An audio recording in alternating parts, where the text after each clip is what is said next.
আসসালামু আলাইকুম। উপন্যাস অবরুদ্ধ নিশ্চিত, পর্ব ৭৪। লেখনীতে তেজস্মিতা মুর্তজা। জয়া আমির কবরে শায়িত হবার সাথে সাথে তাকে সর্বাধিক ভালোবাসা ও ঘৃণাকারী দুজন হাসপাতালের বেডে শায়িত হলো। মাহেজাবিনকে রিমি ও কবির টেনে টুনে জোরপূর্বক ভর্তি করালো। রিমির কত অভিমান জমেছে তা জানে আরমিন। সেই অভিমান নাকের ডগায় রেখে রিমি অভিযোগ করে, একটাবার আমায় অন্তত বলতে পারতেন আপনার পেটে সন্তান। এটুকু বিশ্বাস করা যায় না? না, আমি খুব খারাপ মহিলা। হ্যাঁ, আপনার এইটুকু ব্যাপার জানার যোগ্যতা আর অধিকার নেই আমার। মাহেজাবিন রিমির হাত দুটো হাতের মুঠোয় জড়িয়ে ধরল। রিমি, রিমি, শুনুন আমার কথা। আপনি প্রতিভক্তা, সরলা মেয়ে। যদি ফাঁস হয়ে যেত কথা, জানেন এই ভয়ে কত রাত রবের কাছে কেঁদেছি আমার পেটটা যেন উঁচু অবধি না হয়, আমার যেন বমি না হয়, আমি যেন দুর্বল না হই, যতদিন পাপীরা বন্দিত্বে না যাচ্ছে। রিমি কেঁদে ফেলল। দিন কয়েক অবজারভেশনের পর ডাক্তারেরা হামজার শারীরিক ও মানসিক অবস্থার একটা লম্বা ফিরিস্তি দিলেন। অ্যাক্সিডেন্টের ফলে হামজার মেরুদণ্ডের স্পাইনাল কর্ডে যে ভয়াবহ ক্ষতিটা হয়েছিল, তাতে হামজার শরীর ধীরে ধীরে প্যারালাইজেশনে যাচ্ছিল। কিন্তু এর মাঝে তার মস্তিষ্ক অসহনীয় পর্যায়ের নিউরোজেনিক শক পেয়েছে। তাতে প্রথমে ব্লাড প্রেশার লো হয়েছে, সেক্ষেত্রে মস্তিষ্ক ও স্নায়ুরজ্জুতে অক্সিজেন যাতায়াত কমেছে। কর্টিসলের মাত্রা বাড়ায় নিউরোটক্সিন কন্ডিশন তৈরি হয়ে স্নায়ু সংযোগ নষ্ট হয়ে গেছে পুরোপুরি। তাদের অবজারভেশন তাদের হামজার মোটর নিউরন ধ্বংসের বার্তাও দিয়েছে। এসব বর্ণনা রোগীর লোককে দেয়া হয় না। তারা বড়জোর সবাইকে জানিয়ে হামজাকে তার জীবনের সবচেয়ে অনাকাঙ্ক্ষিত একটি বস্তুর সাথে জুড়ে দিতে পারে। সেটা হলো হুইল চেয়ার, যেখানে হামজা এক জীবন পক্ষাঘাতে কাটাবে। কিন্তু হামজাকে কোনো উপায়ে এই সাজা কবুল করানো যাবে? সে তো চূড়ান্ত সিদ্ধান্ত নিয়েছে, সে ফাঁসিতে ঝুলে পড়বে। এক জীবন পঙ্গু হয়ে সে বাঁচবে না, জয়কে ছাড়া বাঁচবে না। সে যে ক্ষমতা প্রতিপত্তির পেছনে নিজেকে ক্ষয় করেছে, তা হারিয়ে সে বাঁচবে না। তার কাছে না বাঁচার অসংখ্য কারণ থাকতে সে বেঁচে থেকে ভয়াবহ জীবন পার করার মতো উন্মাদ নয়। সপ্তাহখানেক পর হাসপাতালে কবির এসেছিল মাহেজাবিনের কাছে। তুলি এই তো মেঝের ওপর বসে আছে দেয়ালে হেলান দিয়ে। কোয়েলের সাহস নেই মায়ের কাছে গিয়ে আহ্লাদ করার, তার কথা শোনার, সাথে খেলার, আহ্লাদ দেখার। একটা লোক আজ কয়টা দিন ফাঁকিবাজি করছে খুব। হাসপাতালের বারান্দায় আজ কতগুলো দিন ধরে অপেক্ষা করে সে রোজ। জয়টা কি পরিমাণ বেয়াদব হয়েছে ভাবা যায়। বড় মামা হাসপাতালে, আরমিন মামুনি হাসপাতালে, অথচ বেয়াদব জয় একটাবার এলো না দেখতে। তার মায়ের মেজাজটা এত খারাপ হয়েছে যেন কোয়েলকে চেনেই না। আজ কয়টা দিন কবির মামা তাকে খাওয়ায়, কবির মামার কাছেই সে থাকছে। জয়ের কথা মনে পড়লে সে কবির মামার গলা জড়িয়ে ধরে জিজ্ঞেস করছে জয়ের কথা। কবির মামা যে খুব ভালো কিছু করছে তা না, শুধু চেয়ে থাকছে কোয়েলের দিকে। মুখে একটুও হাসি নেই, কেমন চোখ দুটো লাল হয়ে যায়, যেন কাঁদবে। মায়ের কাছে যেতে ভয় লাগে, কর্কশভাবে তাড়িয়ে দেয়। একা থাকতে চাই। কোয়েল খুব কষ্টে আছে। তার মনে আছে সেদিন সে জয়কে উঠিয়ে কিছু মানুষকে চলে যেতে দেখেছে। কোথায় নিয়ে গেছিল সেটা জানা হয়নি। মায়ের কাছে জিজ্ঞেস করার অবস্থা নেই। তুলিকে দেখতে পাগলিনী লাগে। সে খায় না কিছু, মাথায় তেল চিরুনি পড়েনি বহুদিন যেন। শরীরে দুধ আলতা রঙে আলকাতরা ছোপ পড়েছে। সে একটি নোংরা বাপের অবৈধ মেয়ে। মানুষ হয়েছে বাপের সৎ মায়ের কাছে। ছোট বোনের মতো একটা তরু ছিল, চলে গেছে। বিয়ে হয়েছিল এক নষ্ট পুরুষের সাথে। তাকে তার ভাইয়ের মতো দেখতে হামজা খুন করেছে। তার বাপের বোনের ছেলে। আত্মীয় বলতে একটা জয় ছিল। তাকে তুলি সপ্তাহখানেক আগে চার পায়া পালকিতে চড়ে পালাতে দেখেছে। সবাই কি তুলির দায়ভার ওঠানোর ভয়ে এভাবে পালিয়ে যাচ্ছে? তার এখন এই মহাবিশ্বে কেউ নেই আর। সে একজনের আছে, তার মেয়ের মা সে। কিন্তু তার সাধ্য নেই সেই মেয়ের ক্ষুধা নিবারণের এক চটাক দুধ কিনে পান করানোর। কোয়েলকে ডেকে নিয়ে মাহেজাবিন কোলে বসায়। প্রগাঢ় স্নেহে দুটো সিক্ত চুমো খায়, মাথায় হাত বোলায়। এক এতিম শিশুকন্যা, ঠিক তারই মতো, যার দুনিয়ায় আপন বলতে এক অসহায় মা ছাড়া কেউ নেই। কবিরটা থুতনি বুকের সাথে ঠেকিয়ে খুব কাঁদল অন্তুর কাছে। ছেলে মানুষের কান্না অদ্ভুত এক দৃশ্য। অন্তুর মায়া হয়। এক পাপিষ্টের জন্য এক যুবকের এই বুক ভাঙা কান্নাই সে অবাক হয়। অদ্ভুত অনুভূতি হয় তার। আমারে ক্ষমা করে দিয়েন ভাবি। আমি সেদিন জানলে আপনারে সাথে করে নিয়ে মেলা দূর পালাইতাম। আপনার ওই বাড়িতে রাখতে যাইতাম না। আরো কত পাপ করছি, আমারে ক্ষমা কইরিন। আমার কত ভুল হইছে, কত আকাম না বুঝেই করছি, কষ্ট দিছি আপনারে। আপনি যা উল্লেখ করছেন সেগুলো আমার কাছে কোনো অপরাধ নয়। আপনি এটাই বা কেন ভাবছেন সেদিন আমি যেতাম আপনার সাথে? কোথায় যেতাম? কাদের সাথে? আপনাদের পথে চলে সুরক্ষিত থাকার লোভ আমার ছিল কবে? একটা কথা বলুন তো। কবির মাথা তোলে। আপনাদের মনে হয় আমি নিজের সাথে ঘটা অন্যায় মাথায় তুলে রেখে প্রতিশোধের নেশায় এত কিছু করলাম? কবিরের কাছে জবাব নেই। মাহেজাবিন মলিন হাসি, আনমনে নিজ মনে বলে, আমি যেদিন বড় ঘরে বাচ্চাদেরকে দেখেছি, আমি একজন মুরসালিন মোহনকে দেখেছি, আমার জীবন ও পরিস্থিতির উপর থাকা সমস্ত ক্ষোভ পানি হয়ে গেছে, ধৈর্য বেড়ে অসীম হওয়ার পথে। আমি এক এমন পুরুষকে দেখেছি যার জীবনের ত্যাগ তিতিক্ষা, আদর্শ ও হারানোর সামনে আমার জীবনের ক্ষয় নেহাত তুচ্ছ। ওদেরকে দেখার পর থেকে আমি আর প্রতিশোধের কথা ভাবার ফুরসত পাইনি লজ্জায়। ছোট ছোট শিশুদের জীবনে যারা এমন দুর্ভোগ আনতে পারে, সেই তুলনায় আমার সাথে তারা কী বা করেছে এমন? আমি আপনার বড় ভাইদের কাছে কৃতজ্ঞ, আমাকে তুলনামূলক এত শাস্তির জীবন দেওয়ার জন্য। মমতাহীনের তুলনায় আমি ভাগ্যবতী, মোরসালিন মোহনের তুলনায়, তরু রূপকথা আপা আর ছোট বাচ্চাদের তুলনায়। আমার এরপরও জীবনের প্রতি ক্ষোভ থাকলে আমি অকৃতজ্ঞদের দলে পড়ে যাব। আমার রব আমাকে অবশ্যই ভালোবাসেন, আমি কিছুই হারাইনি। তিনি যা আমানত আমায় দিয়েছিলেন তিনি কেড়ে নিয়েছেন, কিছুই তো আমার নয়। কবির মাথা তুললই না, অনুতাপ ও দুঃখে ব্যাকুল হয়ে পাগলের মতো বারবার ফুপিয়ে নাক টানতে লাগলো। জয় ভাই মুরসালিন মোহন রে মারে নাই, আর বাচ্চাদেরকে, ওদেরকেও কি মারেনি সে? মাহেজাবিন যেন একটু সপ্রতিভ হয়। আহাদরে জয় ভাই মারছে, সাথে আরো কয়ডারে। বাকি বাচ্চাগোর এমপির কাছে দেয়া হয়েছিল, ওরা এখন গুম হইয়া গেছে, নাই আর।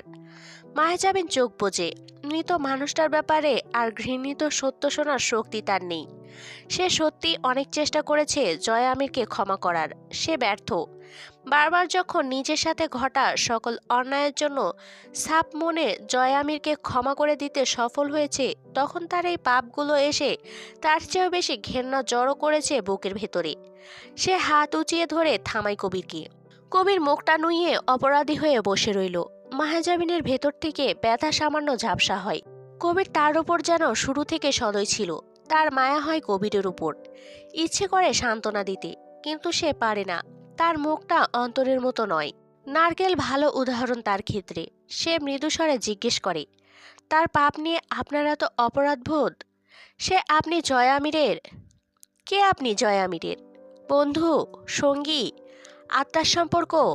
কে? কেমন করে মাথা নাড়ে কবির, জানা নেই, আমার জানা নাই।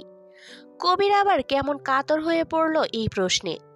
মাহেজাবিন তখন এক প্রশ্ন রাখে, আপনি বিয়ে করেছেন কবির ভাই?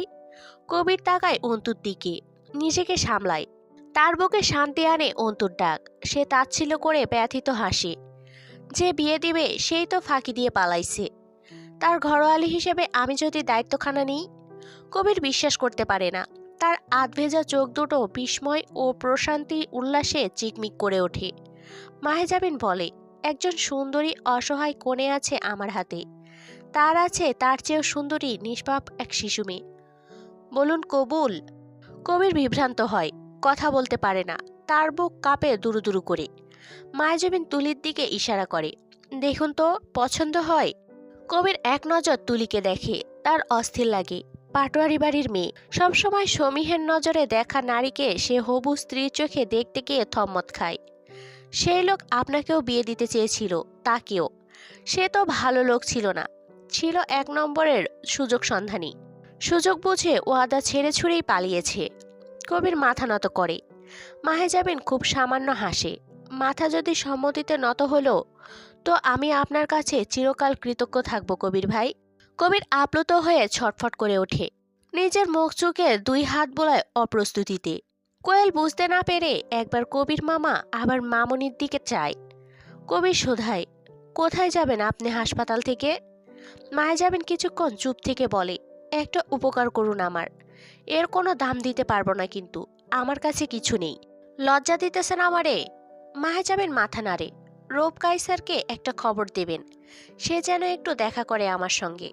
কবির জিজ্ঞেস করে না কেন, চুপচাপ সম্মতিতে মাথা তোলায়। অন্তু তুলি ও রিমিকে ডেকে নেয়। কবির তাতে আরো দ্রুত দূরে সরে গেল। তার অদ্ভুত রকমের অস্থির লাগছে। তার একবার এক্ষুনি কবরস্থানে যাওয়া দরকার। তার বিয়ের কথা চলছে। বিয়ের ঘটক যে লোকের ঘরওয়ালি, তার কাছে একটু ক্ষোভ ঝাড়া দরকার।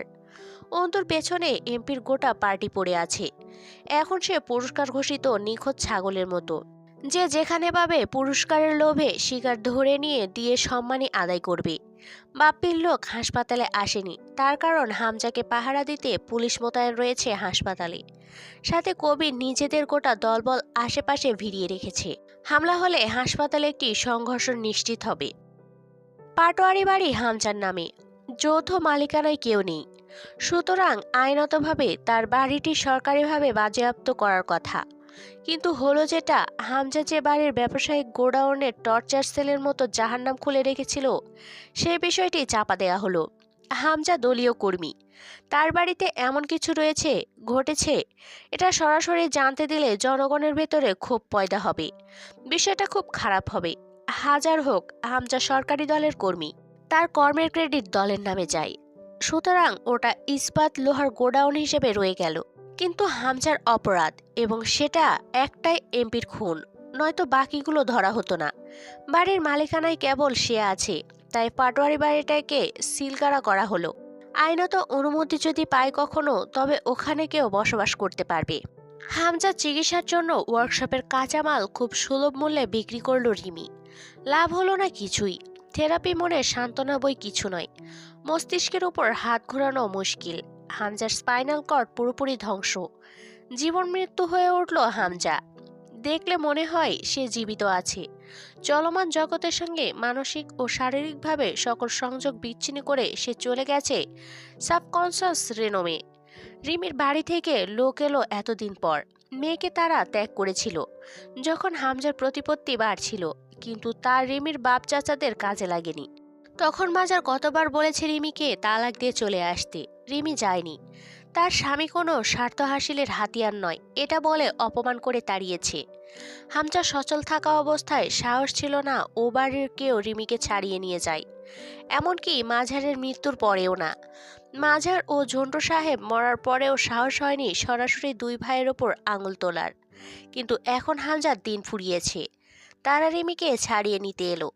হামজার সামনেই রিমির বাবা দাঁড়িয়ে বলল, তোরে বিয়ে দিয়ে দেওয়া মানে বিক্রি করা রে। চল, বহুত হইছে।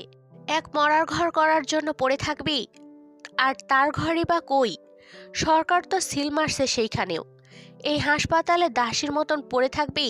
আমার সাথে চল। এই বয়সে এই সর্বনাশ কেন? মেয়ে কি আমি খেলা খেলতে জন্ম দিছি? আর কিসের আশায় পড়ে থাকবি? একটা সন্তান হইব না, না খেয়ে মরা লাগবে। খুব বড় বড় কথা বললেন আজ রিমির বাবা। হামজা এতগুলো দিনে চলমান পরিবেশের কোনো কিছুতে মনোযোগ দেয়নি। জয় আর নেই, এই কথাটা নিজেকে বিশ্বাস করানোর ব্যস্ততায় আর কোথাও মনোযোগ দেওয়ার ফুরসত পায়নি। আজ আর চোখে রিমির দিকে খেয়াল করে। তার চোখে রিমিকে আটকে রাখার প্রয়াস নেই, আধিপত্য নেই, শুধু নির্বাক এক পক্ষাঘাতগ্রস্ত হিসেবে সে দুর্বল চোখ দুটো তুলে রিমির প্রতিক্রিয়া খেয়াল করতে চাইল। রিমি বলে, আব্বু, আপনি আমার স্বামীর ব্যাপারে কথা বলছেন। সে অসুস্থ, মৃত নয়। আর আমি তার সঙ্গে পালিয়ে আসিনি। আপনারা বিয়ে করিয়ে সঙ্গে দিয়েছিলেন। এরপর তার সঙ্গে থাকাটাই আমার জীবন। সেই সঙ্গে ঘর থাকুক না। যদি কোনো দরকারে আপনার কাছে যাই, ফিরিয়ে দেবেন না, এইটুকু অনুরোধ।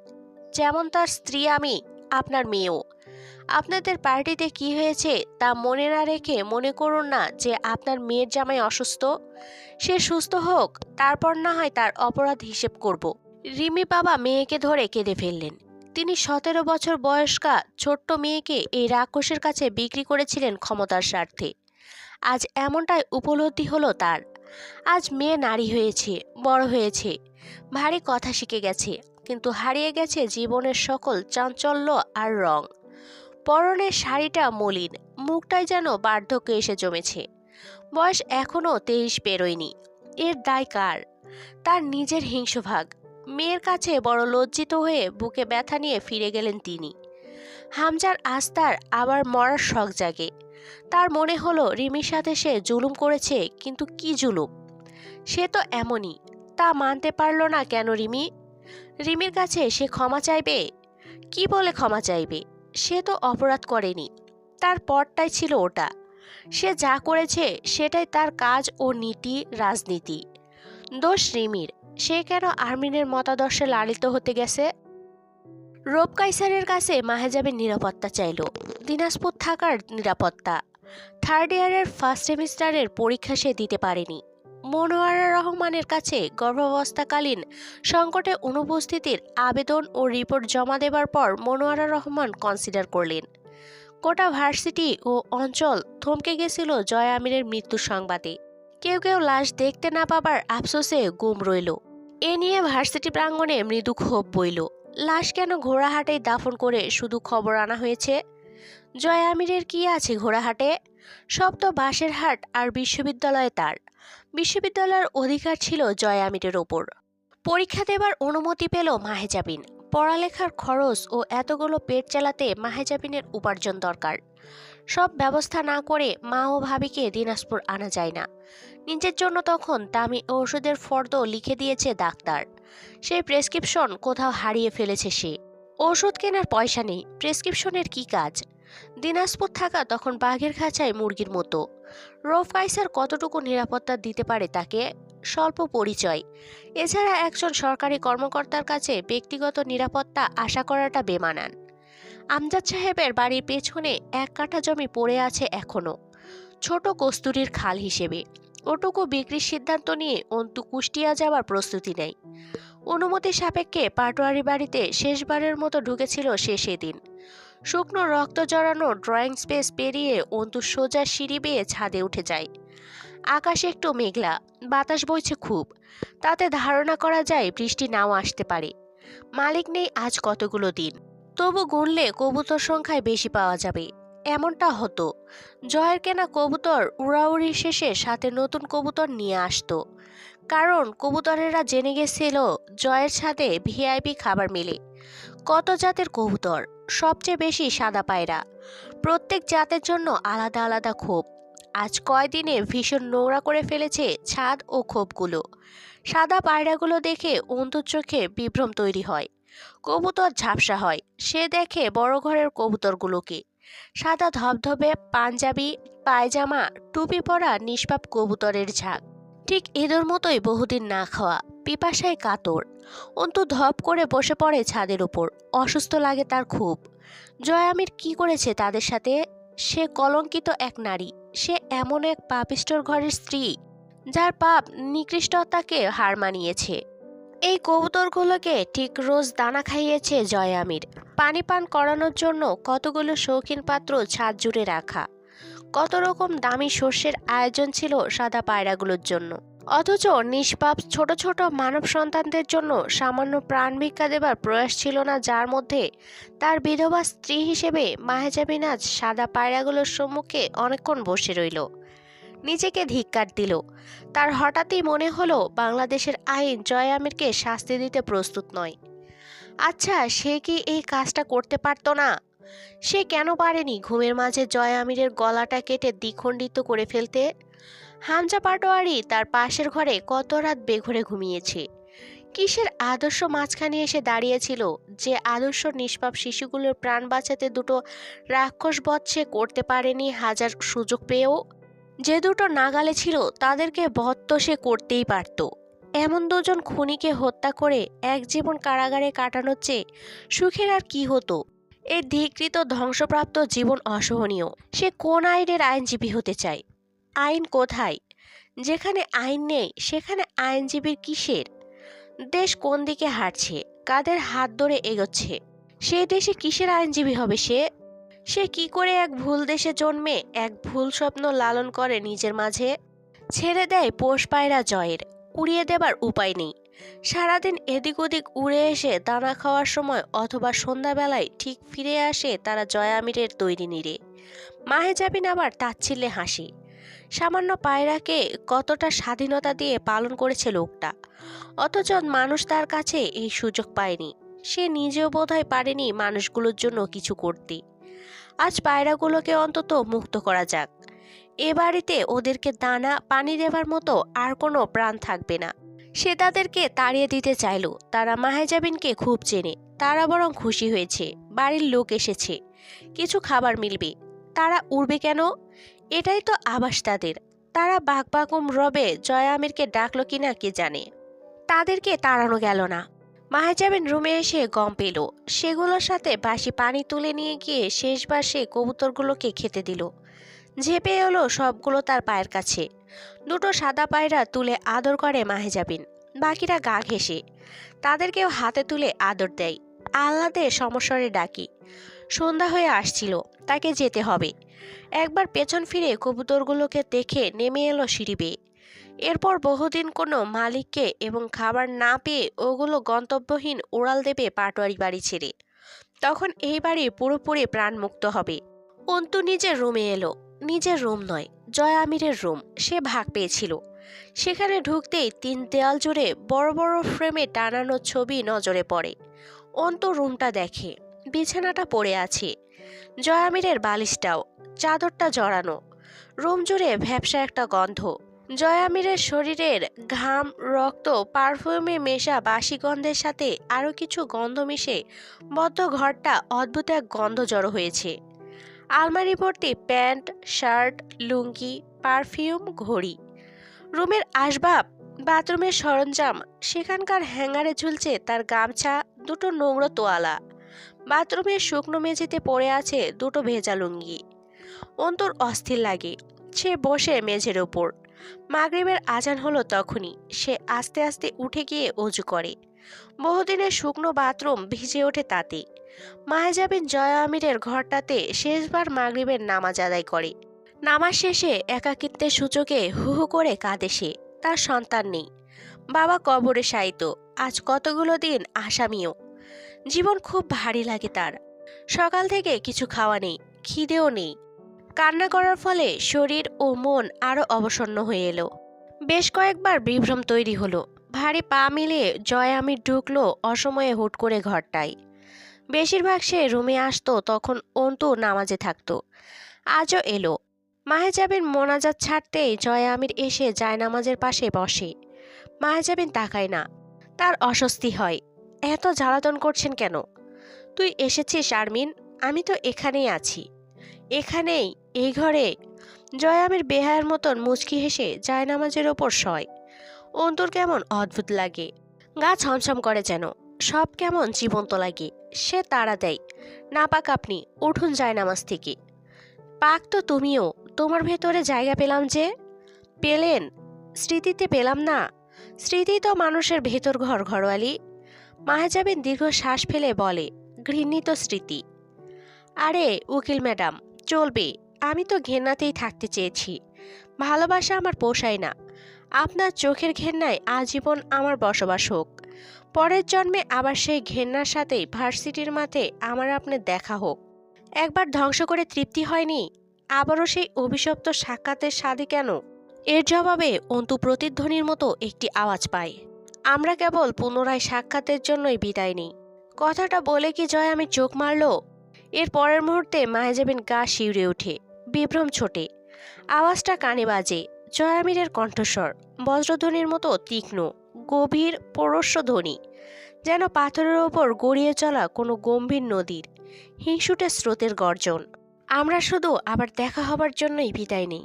কথাটি সে শুনেছে।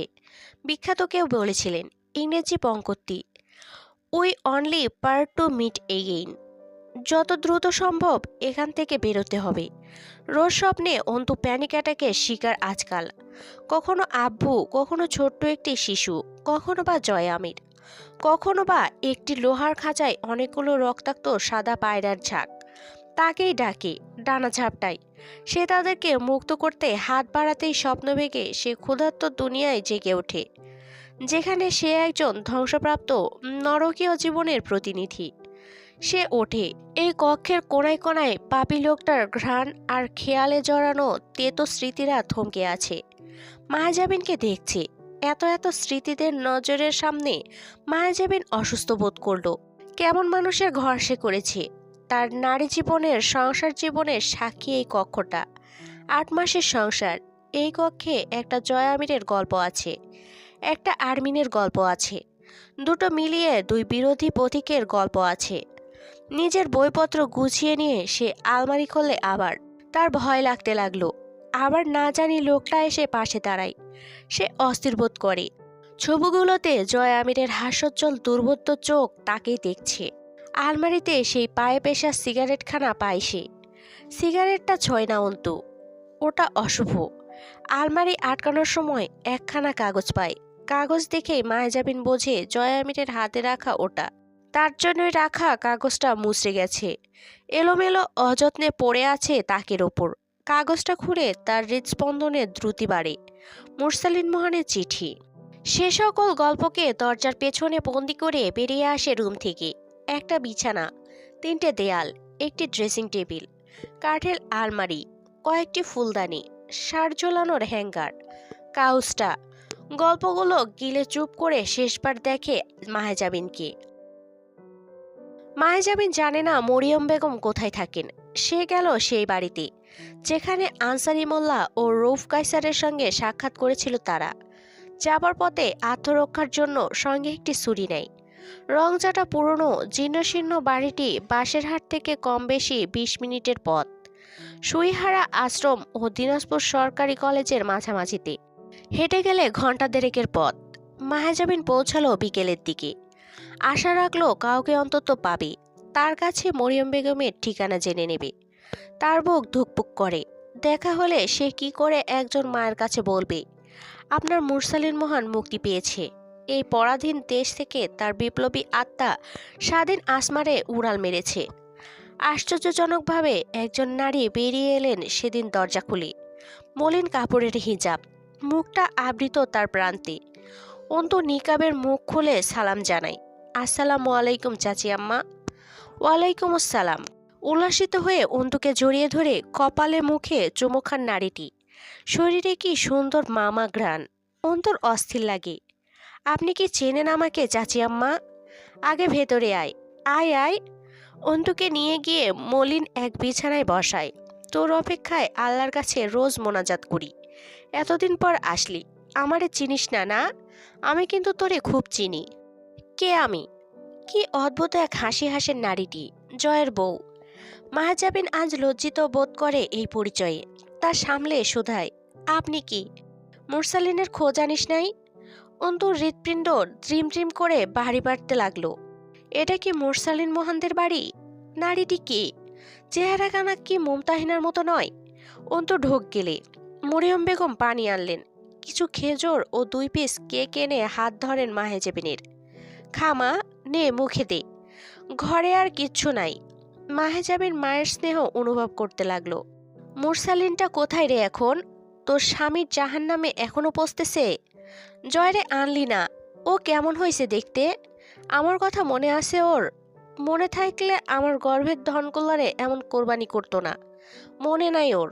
ছোটবেলার কথা তো, সেই কবেকার কথা।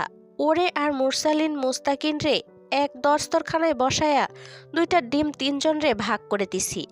জয় এতিম তো, ওরে একটা গোটা ডিম দিতে বলে যাইতো তোর চাচাই, নয়তো আল্লাহ নারাজ হয়। মুরসালিন আমার খুব খিটখিটে। কথা হয়েছে কোনোদিন ওর সাথে? ও আমার সাথে ঝামেলা করত।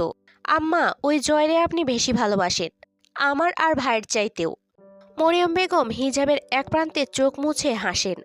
জয় আসলে ওরে আমি খালি জিগাইতাম, ওর কি মনে পড়ে না কিছুই? আমার কথা মনে পড়লে আমার ছেলে 2টারে কম ব্যথা দিত। ওরে আনিস তো মা। এর পরের দিন, আমি তো চিনি না বাড়ি।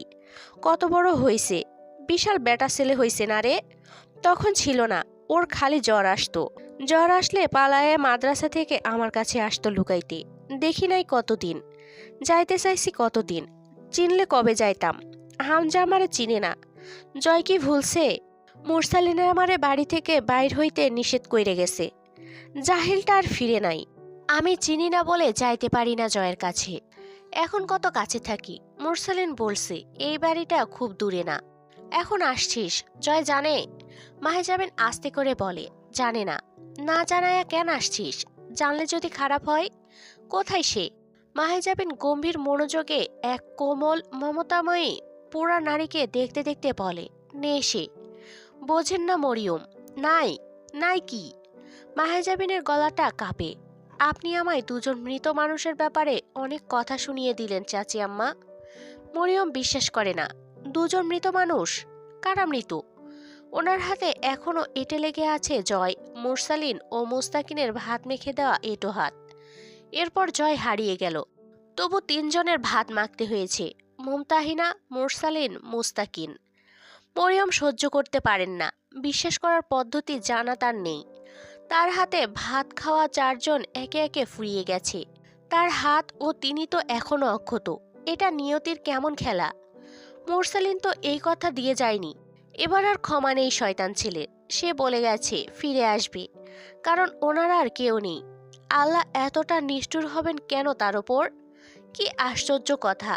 মরিয়ম বেগম তো দুশ্চিন্তাই করেন না, কারণ তিনি জানেন জয়ের কাছে বন্দি মুরসালিন।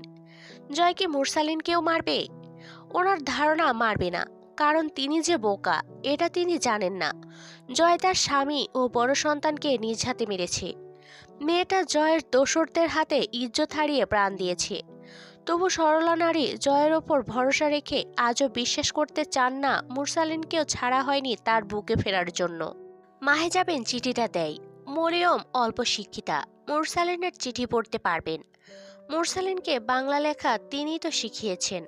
আজ কত বড় নিমক হারাম হলে মুরসালিন সেই বাংলায় ওনার কাছে শেষ চিঠি ছেড়ে যায়। এমন ছেলেকে না জন্ম দেওয়া উচিত। তিনি বোকা নারী, তাই তিনটে সন্তানকে পরপর 9 মাস করে গর্ভে ধরে পথে ছেড়ে দিয়েছেন দুনিয়ার ক্ষুধা মেটাতে। তিনি অবিশ্বাসের সাথে চিঠিটা খোলেন। এক অবাধ্য ছেলের এলোমেলো হাতের লেখা। আমার প্রাণপ্রিয় আম্মা, আপনার মুরসালিন বেঁচে থাকবে আম্মা। মুরসালিনদের মৃত্যু নেই।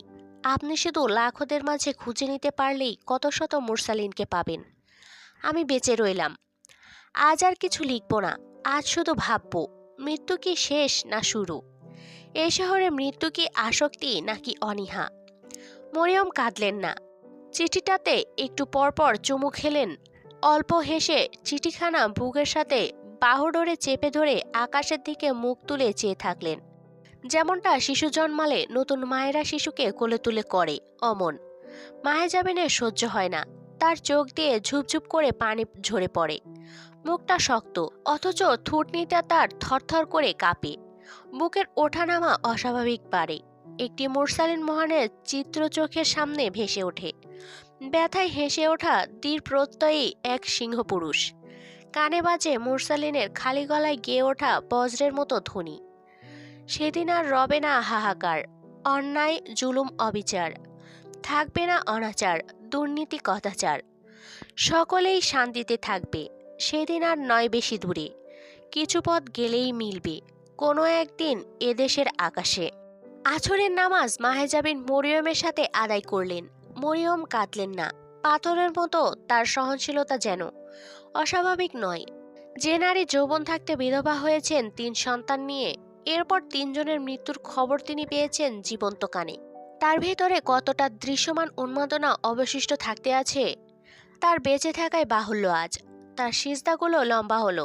কে জানে রবের কাছে কি সন্ধি করলেন। মাহেজাবিন লজ্জায় মাথা তুলতে পারে না। সে আজ একটি মায়ের সামনে বসে আছে, এক নিকৃষ্ট পাপীর স্ত্রী হিসেবে, যে সেই মায়ের 3টি সন্তান ও স্বামীর পরোক্ষ ও প্রত্যক্ষ হত্যাকারী। তার আজ মনে হলো এই গ্লানি ও লাঞ্ছনা সেদিন জয়ামিরের নাটকীয় আয়োজনে নষ্ট প্রমাণিত হবার চেয়ে বেশি। কেননা সেদিন মন অন্তর জানত সে নষ্ট নয়।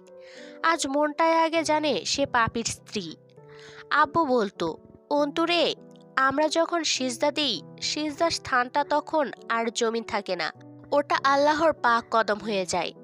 আমরা তখন ভক্তি ভরে কপালটা ঠেকাই মহান রবের পায়ের উপর। মাহেজাবিন তাই সিজদায় রবের পায়ে মাথা ঠেকিয়ে এক জীবনের এই লাঞ্ছনা থেকে মুক্তি ও ক্ষমা চাই। ডুকরে কাঁদে পাগলের মতো, থরথর করে কাঁপে তার সিজদারত শরীর। মরিয়ম তাকে সামলান, উষ্ণ বুকের সাথে জড়িয়ে ধরে বলেন, আমার মুমতাহিনা আজ কতদিন পর নামাজ পড়ল আমার সাথে। মাহেজাবিন কৃতজ্ঞতায় আপ্লুত হয় মরিয়মের কাছে একটি মুমতাহিনা হতে পেরে। মুমতাহিনা হতে ভাগ্য লাগে। সে ঠিক করে ফেলে মার্জিয়ার মেয়ে হলে আজ এই মুহূর্তে তার নাম হলো মুমতাহিনা। মাহেজাবিন আজীবন এই নামে ডাকবে অন্তিকের মেয়েকে। প্রতিবার মুমতাহিনা জেগে উঠবে তার ডাকে। মাহেজাবিন ফজলে রাব্বিকে পেল। সে মরিয়ম বেগমের দেখাশোনা করে। দাওরা বিভাগের ছাত্র ছিল। মাদ্রাসা বন্ধ হবার পর মুরসালিন ভাইয়ের মায়ের সেবায় রয়ে গেছে। এটা তার কাছে ইবাদতের মতো। মাহেজাবিন মরিয়মের দুটো হাত জড়িয়ে ধরে অনুরোধ করে ওঠে, আপনি আমার সাথে যাবেন চাচি আম্মা। এখানে আর কে রইল আপনার? আমার আম্মু আছে আপনার মতো। স্বামী সন্তান আল্লাহ নিয়ে গেছেন। তার শুধু একটা অন্তু আছে। সেই অন্তু আপনারও হতে চাইলে আপত্তি হবে খুব? মরিয়ম এবার কাঁদলেন, যাতে তুইও ধোকা দিতে পারিস আমারে, যেমনি ওই তিনটাই দিছে। মরিয়ম রাজি হন না। তার কাছে ওসব চিঠির মূল্য নেই। মুরসালিন তাকে এখানে অপেক্ষা করতে বলে গেছিল। তিনি করবেন। ফিরবে কিনা সেটা মুরসালিন জানে। তিনি দেখতে চান মুরসালিন কত বড় অবাধ্য হয়েছে। মাহেজাবিন ব্যর্থ হয়। এক মায়ের জেদ ও মায়ের কাছে তার হার মানতে হয় সেদিন। তার একটা শখ ছিল এক নজর মুস্তাকিন মোহনের ফটো দেখার। মুস্তাকিনের ছদ্মবেশে পরাগাজগরের কাছে প্রতারিত হয়ে সে জীবনে সর্বপ্রথম পরপুরুষের ছোঁয়ায় নাপাক হয়েছে। তার দেখতে মন চায় এমন মায়ের গর্ভে জন্মানো আসল মুস্তাকিন কেমন ছিল।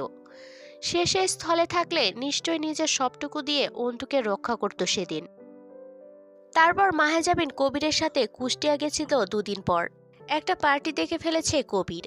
জমিটুকু বিক্রি হয়ে যাবে আশা করা যায়। মাহেজাবিন তুলি ও কোয়েলকে সাথে নিল। রিমি ও হামজা তখনও হাসপাতালে। পুলিশ পাহারায় হামজার চিকিৎসা চলছে তখন। নির্দিষ্ট মাত্রার সুস্থতা না এলে তাকে আদালতে হাজির করা যাবে না। মৃত্যুদণ্ডের সাজা দেওয়ার ক্ষেত্রেও সীমাবদ্ধতা দাঁড়িয়ে যাবে।